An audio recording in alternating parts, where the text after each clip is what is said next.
People dutifully lined the road as far as you could see, party stickers on their cheeks, the sky blue hats and shirts they had been given to wear getting steadily wetter. Perched on the back of a truck, Hun Manet, the 45-year-old eldest son of Prime Minister Hun Sen, greeted the crowds proclaiming that only the Cambodian People's Party, CPP, was capable of leading the country. Indeed, his father had made sure that the CPP was the only party which could possibly win the election. Hun Sen, 70, has run Cambodia in his trademark pugnacious style for 38 years, first in a Vietnam-installed communist regime, then under a UN-installed multi-party system, and more recently as an increasingly intolerant autocrat. The only party now capable of challenging his rule, the Candlelight Party, was banned from the election on a technicality in May. The remaining 17 parties allowed to contest it were too small or too little known to pose a threat. A few hours after the polls closed, the CPP claimed the expected landslide, with a turnout of more than 80. There were quite high levels of spoiled ballot papers in some polling stations. That was probably the only safe way voters could show their support for the opposition. With Hun Manet expected to succeed his father within weeks of the vote, in a long-prepared transfer of power, this felt more like a coronation than an election.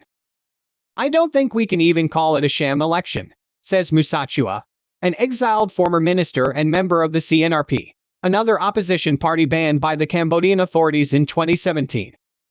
"We should call it a selection for Hun Sen to make sure that his party will select his son as the next Prime Minister of Cambodia, to continue the dynasty of the Hun family." Cambodia leader faces no challengers at election. Hun Sen, who has been in power for 38 years, faced no real challenge at the election. Yet there were signs of nervousness in the CPP before the vote. New laws were hurriedly passed criminalizing any encouragement of ballot spoiling or a boycott. Several Candlelight members were arrested.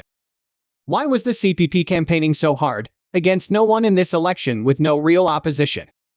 Asked Vu Verath, founder of the Cambodian think tank Future Forum. They knew they would win the election. That was an easy outcome for them. But winning legitimacy is much more difficult. They need to keep weakening the opposition, but at the same time, they also need to satisfy the people, so there is no repeat of previous setbacks and disruptions, like street protests.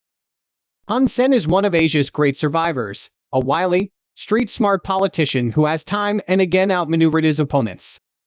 He has skillfully played off China, by far the biggest foreign investor these days, against the US and Europe, which are trying to claw back lost influence in the region. But he has come close to losing elections in the past.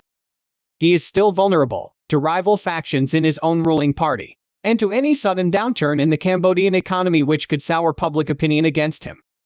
So as he prepares for a once-in-a-generation leadership change, he is trying to cement his legacy.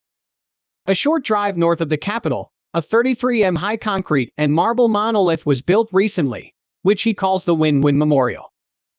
The Win-Win Memorial opened in 2018 and reportedly cost 12 M. Its massive base is covered in carved stone reliefs, echoing Cambodia's greatest historic monument, Angkor Wat. They depict Hun Sen's flight from Khmer Rouge-ruled Cambodia to Vietnam in 1977, his triumphant return with the invading Vietnamese army in 1979, and his eventual deal with the last of the Khmer Rouge leaders in 1998 that ended the long civil war as win-win for the Cambodian people. Delivering peace and prosperity has long been Hun Sen's main claim to legitimacy. Since 1998, Cambodia has had one of the world's fastest-growing economies, albeit from a very low base. But it is a model of growth which has concentrated wealth in the hands of a few families. The number of ultra-luxury cars on the roads of such a low-income country is jarring. It has encouraged rapacious exploitation of Cambodia's natural resources, and it has left many ordinary people feeling that they are not winning under Mr. Sen. Prak Safip lives with her family at the back of an engine repair shop, squeezed between the main road and one of the many shallow lakes in the low-lying land outside Phnom Penh. They have been there for 25 years, fishing and cultivating vegetables on the lake. Today, though, much of the lake has been filled with rubble by a property developer, and Ms. Safip's family have been ordered to leave. She showed me a document from the local council, confirming how long she had lived there, and another document, a summons to court on a charge of illegally occupying state land. She feels powerless and angry, and she is not alone. Prak Safip has been ordered to leave her home of 25 years. Land disputes are among the most incendiary grievances in Cambodia. All property deeds were destroyed in the Khmer Rouge Revolution. Since the end of the Civil War, millions of hectares have been allocated for commercial development, a lucrative arrangement which has made many politicians and businesses allied to Hun Sen very rich. The courts very rarely rule against these powerful interests. Transparency International ranks Cambodia as 150th out of 180 countries for corruption. In the Asia-Pacific region, only Myanmar and North Korea rank lower. Hun Sen always talks about his win-win policy, says Ms. Safib. But we feel it is he alone who wins. We cannot feel at peace, as we now face eviction. We, the real Cambodian people, who live on this land, are suffering in the name of development. Those who have tried to campaign against land grabs and evictions have been harassed, beaten and jailed, as have trade unionists and supporters of opposition parties. I asked Ms. Safib how she would vote in this election. Who can I choose? She asked. Who can protect me? Half of those eligible to vote are under 35 years old.